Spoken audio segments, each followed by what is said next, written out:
estábamos diciendo el siglo XIX, la importancia del siglo XIX. El ejemplo más nítido es Italia. Yo hablo de Italia porque la mayoría de los monumentos públicos de nuestro país también son de origen, tienen que ver con Italia. En Italia, fíjense lo que pasó en las tres capitales de Italia en el siglo XIX. Turín. Ustedes vayan a Turín y van a ver que las grandes avenidas y los grandes monumentos corresponden al siglo XIX, a pesar de que Turín tiene un patrimonio que va desde la antigua Roma, el barroco, impresionante, pero las grandes avenidas, las estatuas importantes en el espacio público son del siglo XIX en Turín. En Florencia pasa lo mismo, ustedes saben todo lo que se demolió en Florencia en el siglo XIX, para hacer que cuando se convirtió en capital del Reino de Italia, ¿no es cierto? Saben que la Catedral de Florencia, que tanto queremos, tiene un revestimiento que es del siglo XIX, ¿no es cierto? Todo eso lo saben seguramente, como saben que la Casa de Tucumán y el Cabildo de nuestra ciudad es 1940 y demás. Hay cosas que parecen muy viejas y no son tan viejas.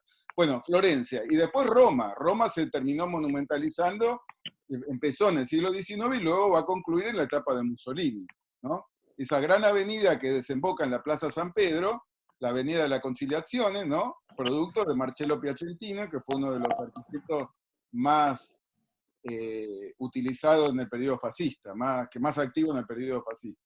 Bueno, entonces estamos hablando de las dos épocas donde el monumento público es muy importante. Siglo XIX, las nuevas repúblicas, las monarquías constitucionales, y después 1930, a partir de 1930, los fascismos, ¿no es cierto? Fíjense, como les decía antes, Roma es un gran espacio. Cuando nosotros admiramos monumentos tan destacados como el Coliseo, como el Foro Romano, no es que sean de la época de Mussolini, pero están en el centro de la escena porque se hizo podríamos decir, un procedimiento curatorial, podríamos decir urbanístico, donde se ponía de relieve determinado monumento y no otro. ¿No es cierto? Entonces el fascismo, un momento muy importante para el espacio público. En Italia, también en Portugal, en España, en Alemania, por supuesto, y en países donde no hubo fascismo también, como pasó en Francia y en Estados Unidos, donde este colosalismo, esta vuelta al neoclasicismo sintético que ustedes van a ver en Italia, lo van a ver también en los Estados Unidos, lo van a ver incluso en la Unión Soviética. Si bien de raíz estalinista, también se ve este colosalismo, es propio de primer mitad del siglo XX, especialmente década del 30 y del 40. Por supuesto que a nosotros las modas nos llegan un poco tarde y lo vamos a tener cuando el mundo se despojaba del fascismo, nosotros recién empezamos. Entonces, nuestro espacio van a ser décadas de 40 y 50. Entonces, cambio de siglo, en nuestro momento, en nuestro país, el monumentalismo del siglo XIX, que se da en Italia a mediados del siglo XIX, en Francia, en España a mediados del siglo XIX, nosotros lo vamos a vivir a fin del siglo XIX. Entonces hay un gran cambio en la ciudad, a partir de que nuestra ciudad se vuelve capital de la República Argentina, ¿no es cierto? Entonces, las grandes reformas que ustedes seguramente conocen de Torcuato de Alvear, grandes reformas, ciertamente modestas, cuando uno las compara con las grandes reformas urbanísticas que se estaban haciendo o que se habían hecho en París, en Roma, en Florencia, ¿no es cierto? Pero también tienen su valor, la apertura de la Avenida de Mayo, con la amputación de los 3 arcos del lado norte del Cabildo. Hemos también hecho una arquitectura colonial, la hemos italianizado al principio y luego la hemos afrancesado, porque nos parecía que el Cabildo era muy modesto con esa tradición española, entonces se le hizo un campanile más italiano que español. Es decir, hubo un proceso en el siglo XIX interesante de interés para apreciar. Mucho más modesto. Nosotros abrimos la Avenida de Mayo, que terminó exitosamente, y después las 2 diagonales que salen para el lado sur y norte, quedó un proceso trunco, ¿no? Y hubo proyectos de diagonales que iban a comunicar todos los barrios de la ciudad, que quedó trunco, no se llegó a terminar. Algunas empezaron y no se terminaron. Pero hubo un intento inconcluso, ¿no? Siglo XIX. Y después, a medida que la ciudad se fue expandiendo,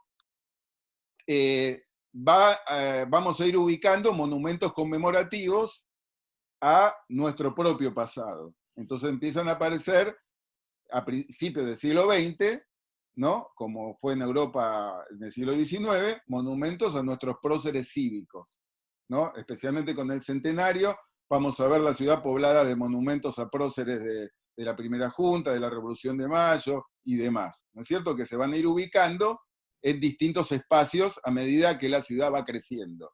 A medida que la ciudad va creciendo, recuerden ustedes que si bien ahora estamos en el Museo Larreta, el Museo Larreta ocupa un lugar muy importante en la historia de la ciudad, porque era, digamos que estaba en el centro del pueblo de Belgrano, donde en algún momento también funcionó el gobierno de Avellaneda, ¿no es cierto? Cuando los porteños no nos queríamos deshacer de nuestra ciudad y dársela al país. Entonces también era un momento importante el lugar donde está el Museo Larreta en este proceso de expansión de la ciudad. Bueno, quería referirme, porque se nos va a acabar el tiempo, al otro gran momento de la monumentalización del espacio público. Hemos hablado del siglo XIX en Europa y nos hemos referido a principios del siglo XX, que es el eco de lo que pasó en Europa en el siglo XIX. Y ahora vamos a hablar de otro eco, que son las grandes avenidas de la década del 30 y 40, que también están muy en sintonía con lo que estaba sucediendo o había sucedido pocos años antes en Italia, en Alemania, ¿no? Y en las grandes ciudades de Occidente. Entonces, monumentalizar el espacio público con monumentos de otra estética. En el periodo anterior, de la generación del 80, la estética va a ser fundamentalmente academicista, ¿no es cierto? Historicista, va a evocar el Renacimiento, va a evocar el barroco, el neoclasicismo, ¿no es cierto? Los monumentos públicos. Pensemos en el monumento de los españoles, pensemos en la fuente de las Nereidas de Lola Mora, estéticas que tienen que ver con el pasado lejano, evocar periodos del pasado. Pero en este segundo momento de la monumentalización del espacio público aparece la vanguardia también, ¿no? Los movimientos de vanguardia. Uno tiende a creer que un artista de vanguardia es siempre, digamos, ¿cómo les puedo decir? Progresista, entre comillas, digamos, que está embanderado con los movimientos de izquierda. No necesariamente puede ser así, porque recordemos, por ejemplo, en Italia, por ejemplo, los futuristas italianos y muchos autores, arquitectos racionalistas van a compartir, ¿no?, el régimen fascista de Mussolini, de manera tal que también hay un maridaje, poco estudiado tal vez, pero también hay un maridaje entre la vanguardia y el monumentalismo de tipo fascista, ¿cierto? Entonces vamos a encontrar en nuestra ciudad, yo no digo que el obelisco sea producto de un arquitecto fascista, de ningún modo, al contrario. Fioravanti, Previs, gente que tenía ideas que nada tenían que ver con el fascismo. Estoy hablando del espíritu de la época, desde el punto de vista estético, desde el clima estético que había en la época, ¿no? La escala colosal, el colosalismo. Nosotros hablamos que las iglesias también son un patrimonio monumental importante para nosotros. En los años 30, Buenos Aires se va a poblar de iglesias que justamente en esa hizo una investigación sobre un modelo de iglesia de un arquitecto que se llamó Massa, que la multiplicó por 70 veces. Entonces ustedes van a ver monumentos barriales, que son las iglesias de Massa de todos los barrios, que son casi todas iguales, porque aparece esa cuestión propia de la época de generar un patrón, un modelo que hay que reiterar, que hay que repetir e irradiar. ¿No es cierto? Esto pasa en Europa en la misma época y va a pasar también en nuestro país. Bueno, este gráfico lo he puesto porque la historia de los monumentos públicos es casi coincidente con la historia de la arquitectura y la historia del arte, pero no es exactamente coincidente, porque hay muchos movimientos que participan de la historia del arte que no están presentes en el espacio público. Por eso aclaro estas flechas que van para el mismo lado, pero a veces pueden diverger en algunos grados de diferencia, ¿no? Porque no es exactamente igual la periodización de la historia de nuestros monumentos que la periodización de la historia del arte. Acá yo les armé un cuadro muy sencillo para comprender la periodización, los estilos de los monumentos, porque muchas veces me preguntan de qué estilo es tal o cual monumento. Bueno, hay que ver la época. El monumento público, entonces para nosotros, el monumento público moderno, como les dije antes, empieza en el siglo XIX. Siglo XIX, donde predominan estéticas entre neoclásicas y románticas, ¿no es cierto?, académicas.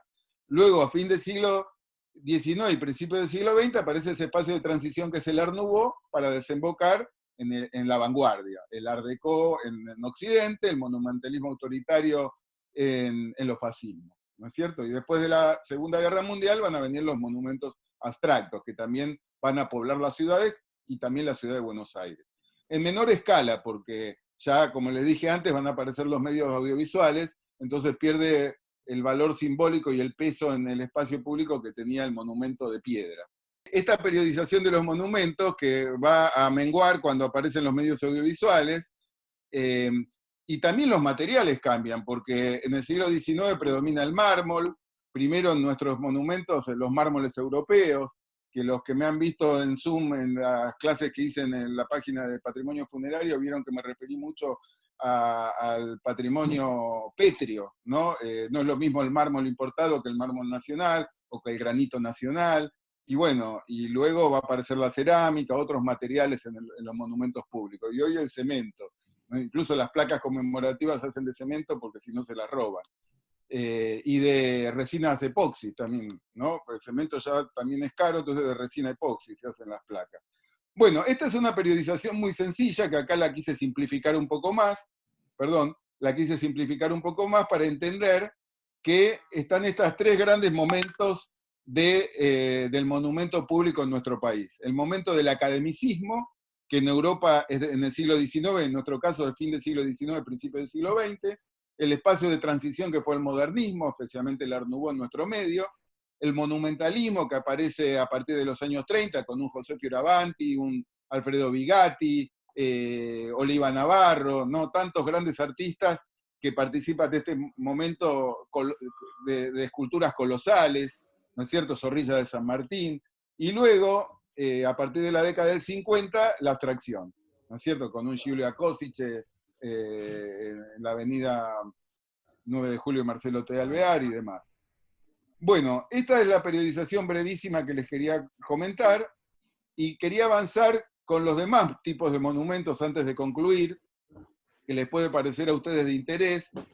Hemos hablado en estos pocos minutos básicamente de lo que es el monumento escultórico, ¿no es cierto? Y hablamos del entorno, y por eso quiero evocar lo que fue cambiar de lugar el monumento a Colón, que bueno, hoy afortunadamente el monumento a Colón está en un espacio felizmente acordado, pero todos los descendientes de italianos y los no descendientes de italianos tuvieron que soportar esta afrenta a nuestro patrimonio artístico y toda la comunidad italiana. Tantas veces que nos reunimos, yo mismo en la legislatura traté de hablar junto a otros amigos sobre este crimen.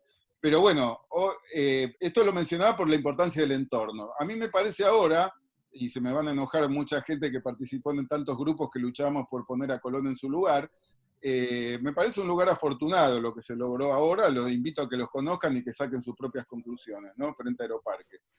Bueno, yo antes de ir terminando, para poder dar espacio a las preguntas, los quiero invitar a que terminen de ver, yo tengo un curso virtual de monumentos públicos donde muchos de estos conceptos ustedes tienen para entretenerse a lo largo de 15 clases, en donde hay alrededor de 15 tutoriales de pocos minutos en cada clase. De manera tal que muchos de estos conceptos los desarrollé en esta página, que lo pueden ver en forma gratuita. Y aquellos que quieran participar de un curso que en breve vamos a iniciar un curso de monumentos en SEADE, que están todos invitados a averiguar. Bueno, en fin,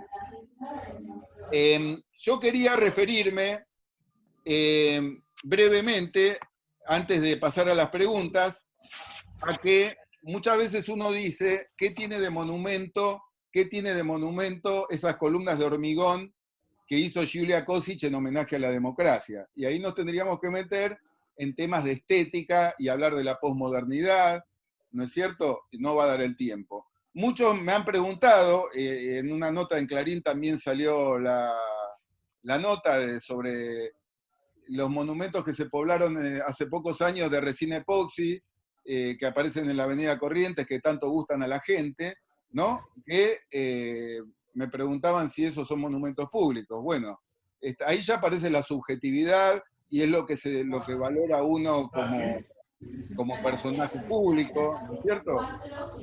En fin, hay muchos temas para discutir. Yo lo que me parece, Delfina, para darle un cierre a este encuentro y poder haber preguntas, porque entre que vamos y venimos con las Dale. preguntas se nos acaba el tiempo, pasemos a las preguntas o a todo lo que me Bueno, quiera. Así que acá cerramos. bueno, el que quiera preguntar, ¿quiere preguntar por chat o quieren habilitar el micrófono y preguntarle directamente al profesor? Si querés poner algún monumento de la ciudad de Buenos Aires que más te guste, algo así No, como, no sé, hay mucho. bueno, Por el que ejemplo, quieras. por Ah, ejemplo, la fuente alemana, la fuente, eh, por ejemplo, bueno, por supuesto, la fuente de las Nereidas, Nereidas, el por monumento al ejemplo, trabajo. claro, el canto al trabajo de Rogelio Irurtia, porque no hemos hablado del gran cambio que significó en el espacio público Rodin. Rodin lo que plantea un gran cambio, porque en lugar de hacer un monumento de directriz vertical, se le ocurre hacer un monumento horizontal con los burgueses de Calais, ¿no es cierto? Y Rogelio Irurtia también, de algún modo influenciado por Rodin, va a hacer el canto al trabajo, que es un monumento de directriz horizontal. Si Claro. bien ustedes van a ver que una vez hicimos una nota en Telenoche con Daniel Malnati y había gente viviendo.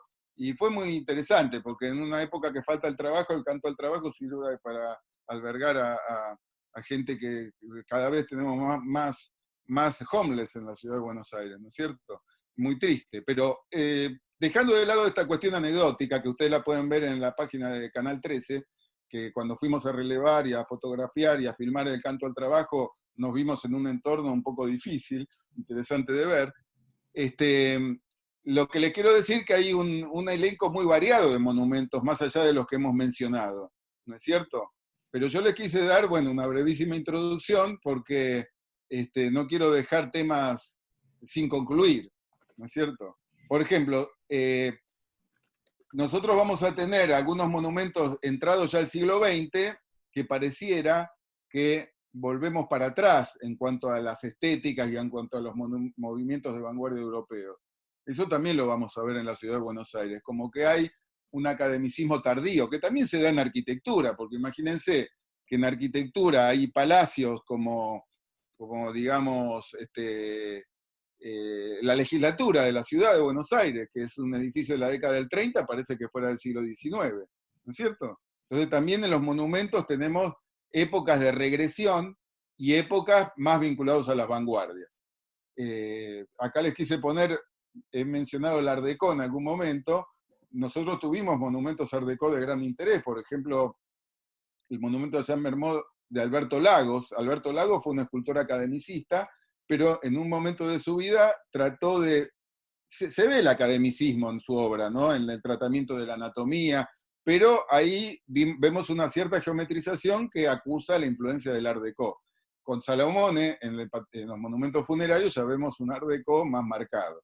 Bueno, no sé si hay preguntas o no, o yo sigo hablando, puedo hablar horas, pero me pareció que es muy interesante el Zoom para interactuar, porque si no los mando a mi página que van a encontrar 3.500 tutoriales sobre monumentos, pero a lo mejor podemos interactuar. Bueno, lo que comentan es que es un placer escucharte, que muchas gracias, etcétera. ¿Cuándo empieza el curso? El 14 de agosto. Después, cualquier cosa, manden un mail al mail de inscripciones La Reta y nosotros les derivamos para donde tienen, lo vamos derivando. ¿Qué nos puede decir sobre el Monumento a la Agricultura de Plaza Alemania? Pregunta Diana.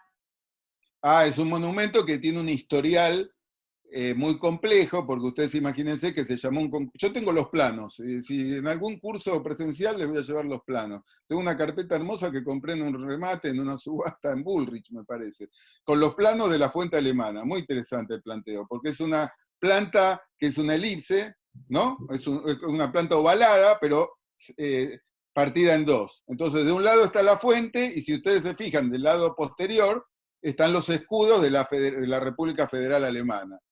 Un monumento que tuvo sus trajines porque se llamó un concurso público internacional, que lo ganó un escultor alemán, pero después se demoró la inauguración porque vino primero la Primera Guerra Mundial, después la Segunda Guerra Mundial, y después los penosos momentos de la reconstrucción de Alemania, entonces se va a inaugurar recién a mediados del siglo XX, ¿no es cierto? Y se puso en valor hace poco tiempo, hace pocos años. A mi juicio, se cometió un error, a mi modesto entender, que es poner los mástiles.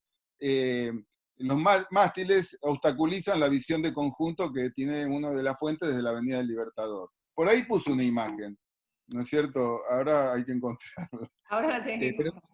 tienen que ver con ese gran momento del academicismo tardío, ¿no? Porque es un monumento del principio del siglo XX, aunque se haya inaugurado 50 años después, pero que todavía acusa la influencia del neoclasicismo alemán y demás. Sí, hay un poco el monumentalismo de la década del 30 presente ahí, ¿no? Juan, Eh, sobre todo en las figuras. es un poco anterior este Ah, monumento, pero Alemania tuvo una época neoclásica muy sí, potente, sí, de sí. mucha importancia de la anatomía, de la influencia de la Grecia clásica, Mm, ¿no es cierto? Acá tenemos una de las alegorías que aparecen en ambos costados del sí, monumento, que es la que es a la ganadería. ganadería. Hay, bueno, en fin, yo quería mostrar... si Acá pregunta Ani. Quería consultar por el monumento a San Martín si ese fue su único emplazamiento, su único emplazamiento. El monumento a San Martín y el Ejército Libertador, ese fue el emplazamiento desde el principio, pero cambió de posición, especialmente a principios del siglo XX, mientras lo voy buscando, a principios del siglo XX se le hizo un complemento, que son todos los relieves y las esculturas alegóricas del entorno. El monumento a San Martín ustedes saben que es el segundo monumento que tuvo la ciudad y el primer monumento figurativo, porque el primero fue la pirámide de Mayo, que podríamos decir que es un monumento abstracto. Claro. Entonces fue el primer monumento figurativo, que yo por ahí lo tengo, ahora lo voy a encontrar, para poder describírselo con la imagen ilustrativa. Eh, Cuando Ahí. se inauguró en 1862, estaba la escultura ecuestre de San Martín, que tiene una influencia más que nada neoclásica, ¿no es cierto?, del neoclasicismo. Pero fíjense que belleza idealizada, una posición estática de la figura de San Martín, pero fíjense que luego, 40 años después, se llamó un escultor alemán de gran raíz romántica, entonces van a encontrar todos los relieves y las esculturas alegóricas que son más expresivas, que tienen más movimiento, que tienen más expresión, porque son con una estética posterior. Recuerden que este monumento entonces tiene dos partes. Lo que se inauguró a mediados del siglo XIX, de más base neoclásica, y principios del siglo XX, que ya tiene que ver con ese romanticismo tardío que nosotros hemos tenido en nuestros monumentos. Después, Después Marina Inés, bueno, Bucio, dice, el monumento a Bolívar del Parque Rivadavia de Fioravanti, ¿fue pensado para ser recorrido o cuando la gente se sube se considera que se lo invade? muy buena pregunta porque, bueno, María, bueno, muy buena pregunta, más que los dos somos vecinos de Caballito y queremos tanto ese monumento. A pesar de que mi padre, que admiraba más a Bigatti que a Fioravanti, decía que era muy rígido, entonces me hacía todo un sermón sobre Bigatti y contra Fioravanti, porque decía que Fioravanti era más rígido. Bueno, todo tenía que escuchar de chico eso y me aburría, pero ahora lo valoro un poco más. El monumento de Bolívar de Fioravanti, que mientras lo voy buscando, según el profesor Ernesto Rodríguez, que escribió una linda monografía en los años 60, en Ediciones Culturales Argentinas, que es el único estudio monográfico interesante de la vida de la obra de Fioravanti, decía que tiene que ver con una etapa de Fioravanti donde hace monumentos para hacer recorridos. Primera etapa son los monumentos masa, por ejemplo el monumento a Avellaneda del Rosedal, el monumento a Roque Sáenz Peña de Diagonal Norte y Florida, y luego en una etapa posterior empieza a experimentar con la espacialidad. Yo creo que muy influenciado por Marcello Piacentino de Italia, donde se ve ese neoclasicismo rectificado que tanto le gustó a Mussolini, donde van a ver ustedes plazas que en vez de tener arcos de medio punto tienen dinteles. Ese neoclasicismo rectificado me parece que influyó mucho en la obra de Fioravanti. No digo que Fioravanti haya sido fascista, muy por el contrario, hay muchos testimonios que hablan de que él mismo expuso en el Louvre en plena época donde una de sus principales curadoras se caracterizó por la lucha y la protección contra el saqueo nazi en el Louvre, ¿no es cierto? Pero quería encontrar, acá está, perdón. Acá. Pero es un monumento muy interesante porque tiene un crepidomo, una plataforma que está en sintonía con el otro monumento que es para ser recorrido, pero ahora está enrejado, que es el monumento a Franklin Delano Roosevelt, que está cerca de Seade y en Plaza Italia, entre la Embajada de Estados Unidos y la residencia del embajador, el Palacio Bosch, está el monumento a Franklin Delano Roosevelt, que también es para ser recorrido. De hecho, yo practicaba con unos amigos yoga ahí en el playón. El monumento a Bolívar tiene una plataforma que es para ser recorrido. Lo que no hay que hacer, y esto también lo han hecho eventos hasta auspiciados por el gobierno de la ciudad, no voy a decir de qué periodo para no polemizar, donde se hacían recitales de rock. Y eso, bueno, cualquiera sabe que está bien. Yo me fui a quejar y me aparecieron estos tipos medio pesados que no ves que estamos poniendo topes de goma, pero no es solo el tope de goma que podemos poner en un andamio eh, para un escenario, sino que las vibraciones también afectan un monumento. Es medio obvio, pero bueno, pero había que explicárselo y no entendían nada. Aparte había todo ese estruendo que daba como una persona, un aguafiestas. Entonces, bueno, me fui silbando bajito, pero yo les advertí, ¿no es cierto? Es para ser recorrido, Marina, pero no para ser invadido con artefactos que se pongan ahí altoparlantes y demás. No, lógico. En ninguno de esos monumentos tiene que haber un concierto de rock. Acá Cecilia Cremona pregunta, ¿es verdad que el monumento a los dos congresos fue el segundo puesto en el concurso que se hizo en su época para reemplazar a la pirámide de Mayo? Bueno, y después le dice que es un placer escucharlo. Ay, muchas gracias. Sí, yo tengo ahí, ojalá lo encuentre rápido. Al final de la exposición iba a mostrarle un montón de imágenes, pero después aprendí que si se muestra mucho no se entiende nada. El monumento, es verdad, ganó el segundo premio al concurso del Monumento a la Revolución de Mayo, que yo tengo el catálogo. ¿En El catálogo, 1910, Juan? ¿En el ¿cómo? centenario? ¿En el centenario?